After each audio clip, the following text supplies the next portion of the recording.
BJP की सरकार मिनटों में गिराने का ओहदा रखती है, इसमें कोई भी दो राय नहीं है। लेकिन जिस तरीके से बीजेपी ने इस सारी चीज़ों को हैंडल किया, कहीं न कहीं ये सराहनीय कार्य है, क्योंकि 2 बार जो है वसुंधरा राजे के घर जो विधायक हैं वो वहाँ पे बैठक हुई और लंच पे भी, और वसुंधरा राजे के बेटे हैं उन पर भी आरोप लगा कि कमरों में विधायकों को बंद किया गया। हालाँकि ये चीज़ों को बाद में जो है खुलासा हुआ कि ऐसा कुछ नहीं हुआ था। लेकिन कहीं न कहीं बीजेपी के मन में ये निश्चित तौर पे एक डर है कि वसुंधरा राजे सरकार गिराने की जो ओहदा है वो रखती है। अब यहाँ पर बड़ी बात जो निकलकर सामने आती है आगामी लोकसभा चुनाव के लिए निकल कर आती है, क्योंकि लोकसभा चुनाव में सिंधिया अब एक अहम भूमिका में नजर आएंगे। अगर उन्हें विधानसभा चुनाव में कुछ नहीं मिला है तो ऐसे में बीजेपी इन अनुभवी नेताओं को अब लोकसभा चुनाव में आगे करना जरूर पसंद करेगी। और क्या पार्टी के वरिष्ठ नेताओं को इस तरह से कह सकते हैं कि गलत तरीके से वो कहीं ना कहीं साइड लाइन करके जो उनके साथ में न्यायपूर्ण व्यवहार करेंगे, ये अपने आप में सवालों के घेरे में बना हुआ है। अब आने वाले दिनों में देखना होगा कि किस तरह से शिवराज सिंह चौहान का जो रुख है वो निकल कर सामने आता है, क्योंकि जिस तरह से वो भी चुप है, बहुत ज़्यादा नहीं बोल रहे हैं, उसका मकसद है कि वो कुछ ना कुछ आने वाले दिनों के लिए प्लानिंग ज़रूर करेंगे अगर बीजेपी उनको दरकिनार करती है पूरी तरह से तो।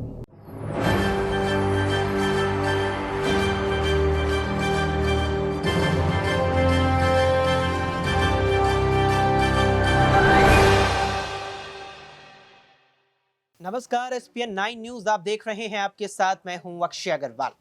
5 राज्यों के विधानसभा चुनाव संपन्न हुए और उनके परिणाम भी जग जाहिर हो गए, जिनमें से राजस्थान, छत्तीसगढ़ और मध्य प्रदेश में भारी मतों के भारी सीटों के अंतर से कांग्रेस को शिकस्त यहां पर बीजेपी ने दे दी। लेकिन बीजेपी ने शिकस्त तो दे दी थी और उसके बाद यानी कि चुनावी परिणाम के 6 से 7 दिन बाद तक भी बीजेपी ने जिन 3 राज्यों में जीत दर्ज की थी, उन तीनों राज्यों में मुख्यमंत्रियों के नामों का ऐलान नहीं किया था। लेकिन फिर यहां पर 10 दिसंबर रविवार, उसके बाद सोमवार और अगले मंगलवार, यानी कि 3 दिन में तीनों राज्यों के मुख्यमंत्री यहां भारतीय जनता पार्टी ने सबके सामने ला दिए और तीनों ही राज्यों में पार्टी ने नए मुख्यमंत्री के नामों का ऐलान किया। ऐसे में यहां पर लगातार अब नए नामों के बाद भी सवाल हैं जो मध्य प्रदेश की सियासत को लेकर भी उठ रहे हैं, राजस्थान की सियासत को लेकर भी उठ रहे हैं। सवाल उठ रहे हैं मध्य प्रदेश में कि जिस तरह से 4 मर्तबा सूबे की कमान संभालने वाले और 18 साल तक मुख्यमंत्री की कुर्सी पर काबिज रहने वाले शिवराज सिंह चौहान का अब क्या होगा, किस तरह से आखिर पार्टी ने उन्हें मनाया,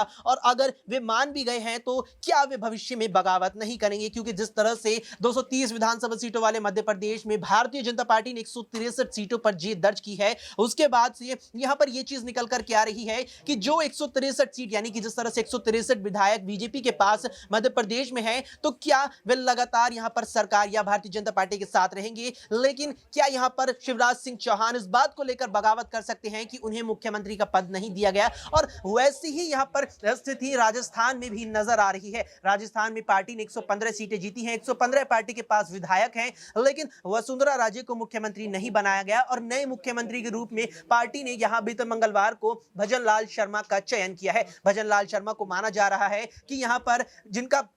प्रस्ताव नाम का, यानी कि भजन लाल शर्मा के नाम का प्रस्ताव वसुंधरा राजे नहीं भेजा था, लेकिन इसकी भी अब क्या गारंटी है कि वसुंधरा राजे पार्टी की दरकिनार पार्टी को नहीं करेंगी, पार्टी से बगावत नहीं करेगी। ऐसे में तमाम सवाल हैं और इन्हीं तमाम सवालों के जवाब न्यूज रूम में मौजूद अपने सभी साथियों से जानेंगे। सबसे पहले यहाँ अमन जी है, अमन जी से हम सवाल लेंगे कि अमन जी,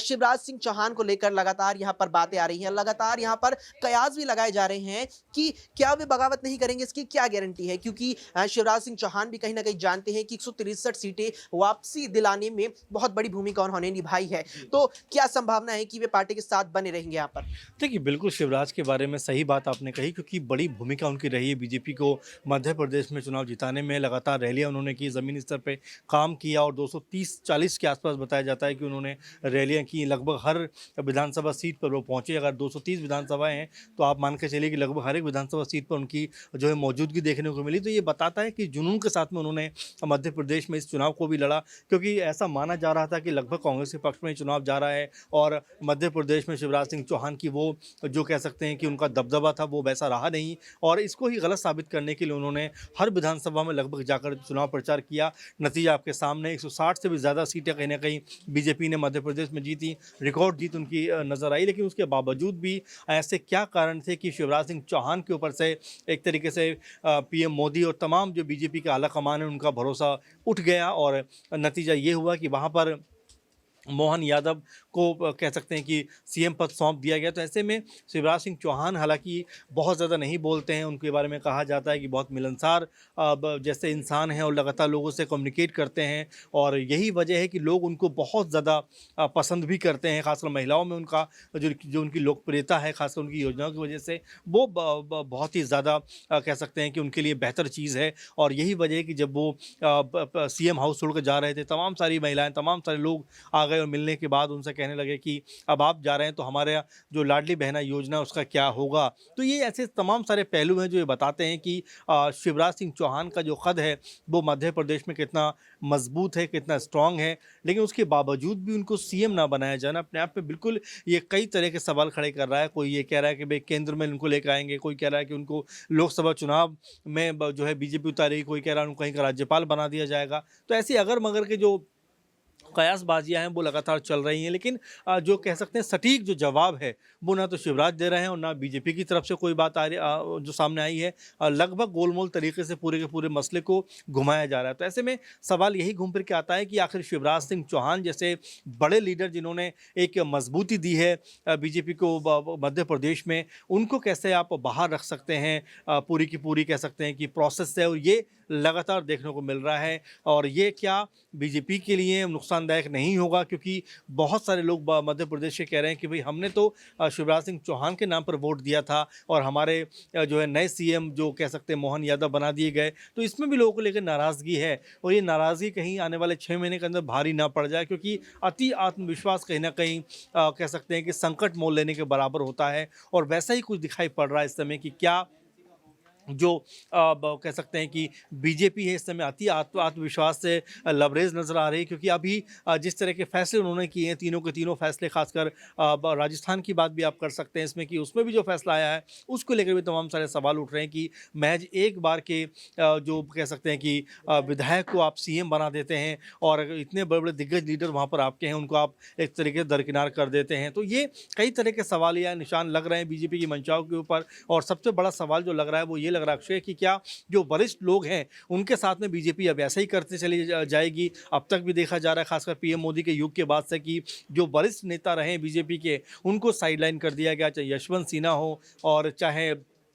कीर्ति आज़ाद हों, और इसके अलावा जिस तरह से अडवाणी ग्रुप के बहुत सारे जो लीडर्स हों उनको दरकिनार किया गया है। तो ऐसे में सवाल यही बार बार उठ रहा है कि क्या जो मोनोपोली बीजेपी की दिखाई देती है, क्योंकि कांग्रेस पार्टी लगातार ये कहती है कि भाई अध्यक्ष पद ना तो आप लड़वाते हैं और ना किसी के बारे में वोट दिया जाता है। कांग्रेस पार्टी में बाकायदा लोकतंत्र के जरिए अध्यक्ष पद का चुनाव होता है। तो कई तरह के सवाल है जहाँ पर बीजेपी को जवाब देना मुश्किल हो जाएगा। और सबसे बड़ी बात की जो बीजेपी का फैसला है ये उसको लोकसभा में कितना फ़ायदा देने वाला है, इस पर मेरे ख्याल से देखना बहुत अहम और महत्वपूर्ण हो जाएगा, क्योंकि बीजेपी को यहाँ से आने वाले 6 महीने के अंदर में जिस तरह का पूरा प्लान है वो ये है कि उनको सरकार में जाना है वापस, और उसके लिए क्या वो इन तीनों राज्यों में अपनी स्थिति जो मजबूत है क्या और मजबूत कर पाएगी। अगर मगर की लगातार स्थिति बनी हुई है, चाहे मध्य प्रदेश हो चाहे यहाँ पर राजस्थान हो। चुनावी परिणामों से पहले लगातार जिक्र यहाँ पर चल रहा था कि प्रधानमंत्री नरेंद्र मोदी के चेहरे पर ही पार्टी वापसी करेगी अगर करती है एमपी की सियासत में। अब वापसी कर ली है, बड़ा प्रचंड बहुमत यहाँ पर पार्टी को मिला है। जिक्र यहाँ पर आ रहा है एमपी में शिवराज सिंह चौहान के नाम का भी और उनकी चलाई हुई योजनाओं का भी। नाम यहाँ पर क्रेडिट जा रहा है पीएम मोदी को, लेकिन मगर यहाँ पर शिवराज की योजनाएं भी हैं। तो क्या अब किसकी जो प्रमुख वजह क्या लगती है कि जिसने बीजेपी को कमबैक कराया है? देखिए बिल्कुल, और जिस तरह से अब आपने सही कहा कि जिस तरह से काम किया है मध्य प्रदेश में शिवराज सिंह चौहान ने, उसका फ़ायदा उनको कहीं ना कहीं मिल रहा है। और ऐसे में ये कहना कि सिर्फ पीएम मोदी की 15 रैली करने के बाद जो है बीजेपी को वहाँ प्रचंड जीत मिल गई, मेरे ख्याल से अन्यायपूर्ण होगा शिवराज सिंह चौहान के लिए, क्योंकि उन्होंने ज़मीनी स्तर पर बहुत मेहनत की है, हर लेवल पर पार्टी को संभाला है। तमाम जो कह सकते हैं कि पार्टी के नेता हैं, मंत्री हैं और जो वरिष्ठ लोग हैं उनको भी साथ लेकर चले हैं। तो ऐसे में उनको जिस तरह से प्रेजेंट किया जा रहा है कि नहीं उनकी वजह से नहीं, पीएम मोदी की वजह से जीते, मेरे ख्याल से ये थोड़ा सा गलत तरीके से पेश किया जा रहा है, क्योंकि ज़मीनी स्तर पर जो चीज़ें शिवराज सिंह चौहान ने की हैं उसका फ़ायदा कहीं ना कहीं बीजेपी को मिला है। लेकिन अगर इस तरह से बीजेपी उनको दरकिनार करेगी, उनको हाशिए पर ले लेगी, तो मेरे ख्याल से ये प्रश्न चिन्ह लगाएगा बीजेपी के ऊपर भी कि क्या वो इसी तरह से अपने पार्टी के वरिष्ठ जो नेता उनके साथ में करेंगे, और क्या पार्टी के वरिष्ठ नेताओं को इस तरह से कह सकते हैं कि गलत तरीके से वो कहीं ना कहीं साइडलाइन करके जो उनके साथ में न्यायपूर्ण व्यवहार करेंगे। ये अपने आप में सवालों के घेरे में बना हुआ है। अब आने वाले दिनों में देखना होगा कि किस तरह से शिवराज शिवराज सिंह चौहान का जो रुख है वो निकल कर सामने आता है, क्योंकि जिस तरह से वो भी चुप है, बहुत ज़्यादा नहीं बोल रहे हैं, उसका मकसद है कि वो कुछ ना कुछ आने वाले दिनों के लिए प्लानिंग ज़रूर करेंगे अगर बीजेपी उनको दरकिनार करती है पूरी तरह से तो। बिल्कुल, यहाँ पर अगर शिवराज सिंह चौहान को भारतीय जनता पार्टी दरकिनार करती है तो यहाँ पर शिवराज सिंह चौहान कुछ ना कुछ और आगे के लिए प्लान कर रहे होंगे, क्योंकि स्थिति यही बता रही है। जिस तरह से यहाँ पर राजस्थान में वसुंधरा राजे के बगावती तेवर देखने को मिल रहे थे, वैसा कुछ मध्य प्रदेश में शिवराज सिंह चौहान की तरफ से देखने को कतई नहीं मिला। यहाँ पर लगातार यहाँ पर बातें चल रही है, लगातार यहाँ पर कयासबाजी लगाई जा रही है शिवराज सिंह चौहान को लेकर। यहां पर यह बात भी लगातार निकल करके सामने आ रही है कि कहीं ना कहीं शिवराज सिंह चौहान का बड़ा योगदान रहा 163 सीटें दिलवाने में, जिन्हें दरकिनार कर दिया गया। ऐसे में अगला सवाल यहां पर हमारी सहयोगी प्रियांशी है, प्रियांशी से रहेगा कि प्रियांशी, जिस तरह से यहां पर 163 सीटें पार्टी ने जीती है, शिवराज सिंह चौहान का निश्चित रूप से बड़ा रोल है, लेकिन दरकिनार उन्हें कर दिया गया है और यहां पर ज्योतिरादित्य सिंधिया ने भी बड़ी भूमिका निभाई है। दोनों का नाम लगातार उछल रहा है। सिंधिया पर मैं ये जानना चाहूंगा आपसे कि क्या कुछ उनके लिए निकला है इस चुनाव से?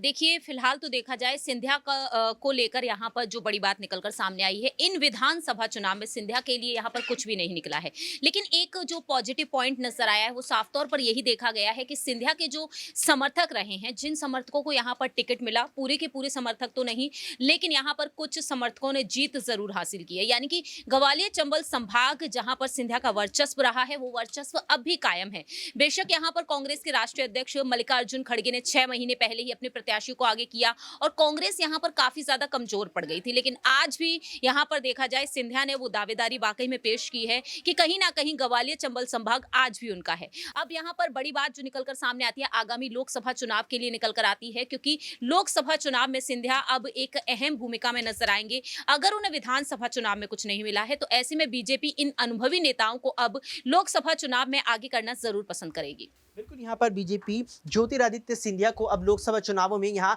आगे करना निश्चित रूप से पसंद करेगी, क्योंकि जो ग्वालियर चंबल विभाग की, जिस तरह संभाग की यहाँ पर बात करी है हमारी सहयोगी प्रियांशी ने, वहां पर सिंधिया के दम पर, सिंधिया के चुनाव प्रचार के चलते बीजेपी ने बेहतर प्रदर्शन किया है। यहाँ पर अगला सवाल यहाँ हमारे सहयोगी सिराज से रहेगा।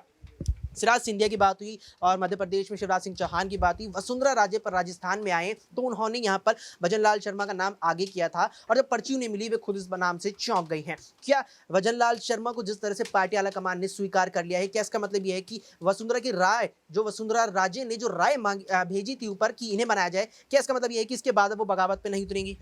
जी बिल्कुल, जिस तरीके से बीजेपी एक बड़ी पार्टी है और मुझे लगता है वसुंधरा राजे जरूर भविष्य में बगावत कर सकते हैं, क्योंकि जिस तरीके से आपने देखा कि जैसे ही बाबा बालकनाथ का नाम आगे आता है उसके बाद से जो है वसुंधरा राजे के घर पे 50 से 60 विधायक जो है वो जुटने लगते हैं और ऐसे में बीजेपी आलाकमान से सीधे फोन जाता है और जेपी नड्डा जो बीजेपी अध्यक्ष हैं वो साफ तौर पर वसुंधरा राजे को एक सजेशन देते हैं और कहते हैं कि विधायकों से मिलना बंद कीजिए। इसका मतलब ये है कि बीजेपी में जो है इस बात का डर है, इस बात का जो है खौफ है कि वसुंधरा राजे अगर चाहे तो बीजेपी की सरकार मिनटों में गिराने का ओहदा रखती है, इसमें कोई भी दो राय नहीं है। लेकिन जिस तरीके से बीजेपी ने इस सारी चीजों को हैंडल किया, कहीं ना कहीं ये सराहनीय कार्य है, क्योंकि 2 बार जो है वसुंधरा राजे के घर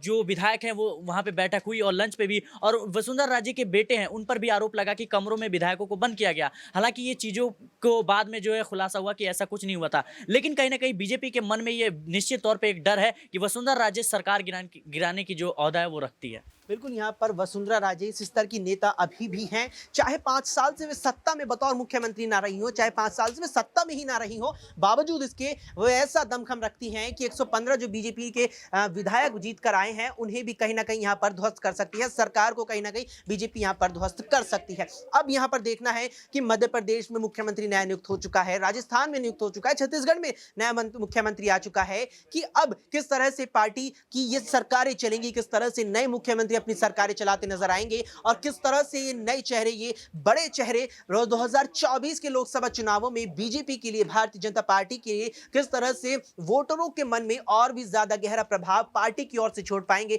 और किस तरह से जिन 24 लोकसभा सीटों पर इस समय बीजेपी के सांसद राजस्थान में 25 में से हैं, क्या 25 की 25 लोकसभा सीटें राजस्थान की बीजेपी साध पाएगी और कुछ क्या वैसा ही कमाल भारतीय जनता पार्टी मध्य प्रदेश की 29 सीटों पर भी दिखा पाएगी या नहीं? ये कहीं ना कहीं इन दोनों चेहरों पर, यानी कि दोनों राज्यों के नए मुख्यमंत्रियों पर भी बहुत हद तक निर्भर करेगा और इसका परिणाम देखने को मिलेगा 2024 के लोकसभा चुनावों के परिणामों के साथ। आपका इस पूरे मामले पर क्या कुछ मानना है, कमेंट बॉक्स में कमेंट करके अपनी राय हमें जरूर बताएं। फिलहाल के लिए इस पेशकश में इतना ही। देश और दुनिया की तमाम खबरों के लिए आप देखते रहें SPN9 न्यूज।